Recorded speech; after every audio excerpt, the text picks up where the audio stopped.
छत्तीसगढ़ के नारायणपुर जिले की एक अनोखी पहल, जहां कभी बंदूकें बोला करती थी, वहीं अब सिलाई मशीनों, कंप्यूटरों और क्लासरूम की आवाजें गूंज रही हैं। ये कहानी है लाइवलीहुड कॉलेज नारायणपुर की, जहां आत्मसमर्पण कर चुके नक्सली अब अपनी जिंदगी को नई दिशा दे रहे हैं। यहाँ हर सुबह 6 बजे खेलों से दिन की शुरुआत होती है, फिर 8 से 9 बजे तक नाश्ता और उसके बाद क्लासेज होती हैं। दोपहर में 2 घंटे का लंच ब्रेक, फिर थ्योरी और प्रैक्टिकल के सेशंस होते हैं। शाम होते ही फिर खेल कूद और सांस्कृतिक कार्यक्रम, जहाँ हंसी, संगीत और आत्मविश्वास की आवाज सुनाई देती है। यहाँ फिलहाल 110 आत्मसमर्पित नक्सली, जिनमें 52 महिलाएं और 58 पुरुष शामिल हैं, नई शुरुआत की दिशा में आगे बढ़ रहे हैं। कभी जंगलों में रास्ता भटक चुके ये लोग अब मशीनों, कंप्यूटर और तकनीक की दुनिया में अपने सपने बुन रहे हैं। कोई ड्राइविंग सीख रहा है, तो कोई वेल्डिंग, तो कोई सिलाई, तो कोई सोलर पैनल इंस्टॉलेशन या डेटा एंट्री का काम कर रहा है। 35 दिनों से लेकर 80 दिनों तक चलने वाले ये कोर्स राज्य कौशल विकास प्राधिकरण द्वारा प्रमाणित है। मार्च में शुरू हुआ ये कॉलेज अब तक 133 आत्मसमर्पित नक्सलियों को प्रशिक्षित कर चुका है।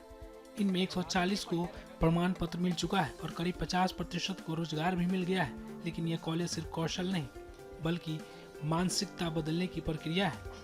फिल्में देखना, खेलों में भाग लेना और साथ मिलकर काम करना, ये सब उन्हें समाज में फिर से घुलने मिलने की राह दिखा रहे हैं। डॉक्टर दिवेंदु दास, वरिष्ठ वैज्ञानिक और प्रमुख कृषि विज्ञान केंद्र नारायणपुर, कहते हैं, हम सिर्फ हुनर नहीं सिखा रहे हैं, सोच भी बदल रहे हैं। यहाँ पे जैसे सरेंडर नक्सली लोग हैं, इनको अभी मुख्य धारा में जोड़ा जा रहा है। तो अगर इनका आय बढ़ाना है तो हमारे जो भारत देश है, कृषि प्रधान देश है, और छत्तीसगढ़ को धान को कटोरा कहा जाता है। तो और नारायणपुर में सबसे ज़्यादा धान होता है। लेकिन हम अगर खाली धान का खेती करेंगे तो उतना आय नहीं होगा। इनका आय बढ़ाने के लिए धान के साथ साथ दूसरा जो एंटरप्रेन्योरशिप है उसको बढ़ाना पड़ेगा। जैसे कि गाय पालन हो गया, बकरी पालन, मुर्गी पालन, बटेर पालन, मशरूम उत्पादन और मछली पालन से बतख पालन, ये सारे चीज़ अगर हम इंटीग्रेट करेंगे, इसको कहते हैं इंटीग्रेटेड फार्मिंग सिस्टम। इसको अगर इंटीग्रेट करेंगे तो साल भर इनको काम मिलेगा और इसके साथ साथ इनका आय बढ़ेगा, तो इनका सोशल स्टेटस भी बढ़ेगा।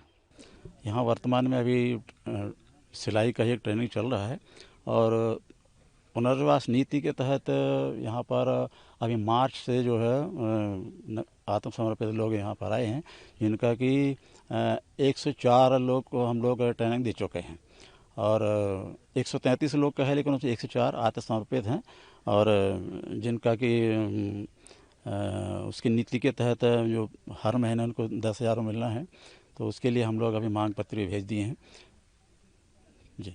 ये ट्रेनिंग किस किस चीज़ों की ट्रेनिंग? हाँ, ट्रेनिंग यहाँ पर अभी मिनिमम तो 35 दिन का ट्रेनिंग होता है और अभी जैसे ड्राइवर का है और प्लम्बिंग का है और आपका सिलाई का है, कंप्यूटर का है, ये ट्रेनिंग दी जाती है।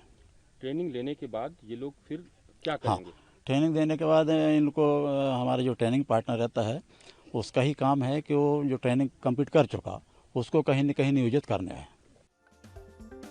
इसी पहल से जुड़े रोजगार अधिकारी मनकलाल अहिरवार का कहना है कि ये कॉलेज इन युवाओं के लिए नई शुरुआत है। अब वे बंदूक नहीं बल्कि अपने कौशल से भविष्य बना रहे हैं। नारायणपुर का यह लाइवलीहुड कॉलेज सिर्फ संस्था नहीं, बल्कि एक उम्मीद है, जो ये साबित कर रहा है कि अगर अवसर मिले तो बदलाव हर किसी के भीतर संभव है। जो कभी जंगलों में खो गए थे, वो अपनी जिंदगी की नई किताब कौशल, सम्मान और आत्मनिर्भरता के अक्षरों से लिख रहे हैं। लगा दीजिए, बढ़िया रहेगा।